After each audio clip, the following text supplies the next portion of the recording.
વિધાનસભાનું સત્ર ચાલી રહ્યું છે ત્યારે બીજી તરફ આ રાજ્યના જે ભાવિ શિક્ષકો તરીકે ઓળખાય છે તે ટેટ ટાટ પાસ કરી રહેલા ઉમેદવારો તેમણે ગાંધીનગર સત્યાગ્રહ છાવણીએ તેમનો વિરોધ દર્શાવ્યો હતો।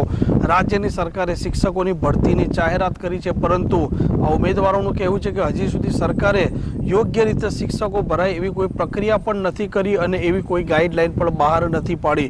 આ શિક્ષકો જ્યારથી આ જ્ઞાન સહાયકની ભરતી હોય કે પછી અન્ય ભરતી હોય તેને લઈને સમયાંતરે ગાંધીનગર આવ્યા છે, ક્યારેક વિધાનસભાનો ઘેરાવ કર્યો છે તો ક્યારેક આ સચિવાલયમાં આવી તેમણે ભૂતકાળમાં સૂત્રોચ્ચાર પણ કર્યા છે। ગાંધીનગરની સત્યાગ્રહ છાવણી પર આજે આ ભાવિ શિક્ષકો પહોંચ્યા હતા અને તે દરમિયાન તેમણે આરોપ લગાવ્યા હતા કે પોલીસે તેમના સાથે અણછાદતું વર્તન કર્યું છે, તેમને ઢસડ્યા છે અને તેમના કપડાં પણ ખેંચવામાં આવે છે, આવા મહિલા આરોપ લગાવી રહી છે।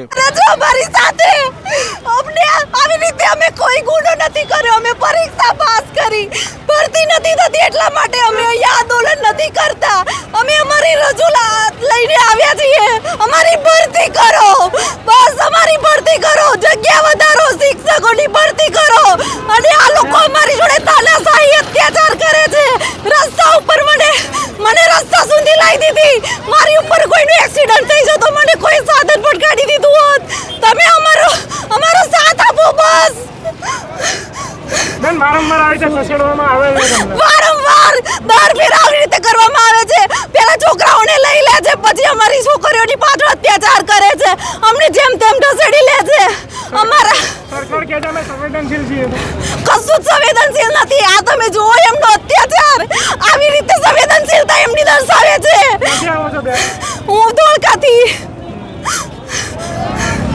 કેટલા વર્ષોથી બેન તૈયારી કરતા હતા? હું 5 વર્ષથી તૈયારી કરું છું, 2 વર્ષ થઈ ગયા પરીક્ષા પાસ કરીને બેઠા છીએ।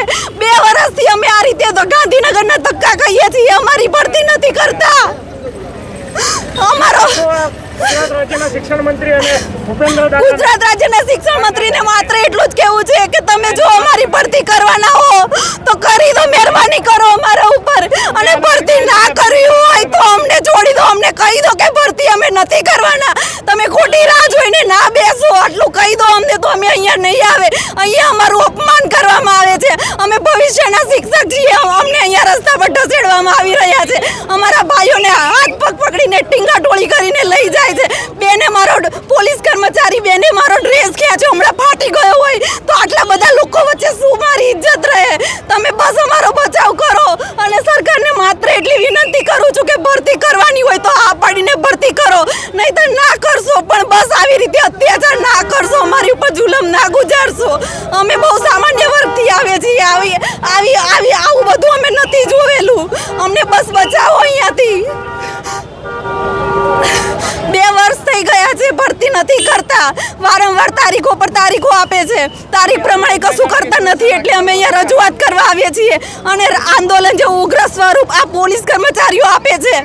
આમ એક તરફ ગુજરાત વિધાનસભાનું સત્ર ચાલી રહ્યું છે અને બીજી તરફ આ રીતના વિરોધ થતા પોલીસ છે તે સતત સક્રિય છે, જેથી કરીને આ ઉમેદવારો સચિવાલયના અંદર ના પહોંચી જાય અને તેમનો વિરોધ પણ ન નોંધાવે। એક લાંબા સમયથી આ ભાવિ શિક્ષકો સતત વિરોધ કરી રહ્યા છે અને સરકાર સુધી તેમનો અવાજ પહોંચાડવાનો પ્રયાસ કરી રહ્યા છે। આ પ્રકારના સમાચાર, આ પ્રકારના અહેવાલ માટે હોટલાઇન ન્યૂઝ ચેનલ જોવાનું અને સબસ્ક્રાઇબ કરવાનું ભૂલતા નહીં। નમસ્કાર। આવા પ્રકારના વિડીયો તમને જોવા ગમતા હોય તો હોટલાઇન ન્યૂઝ ચેનલને લાઇક, શેર અને સબસ્ક્રાઇબ કરો।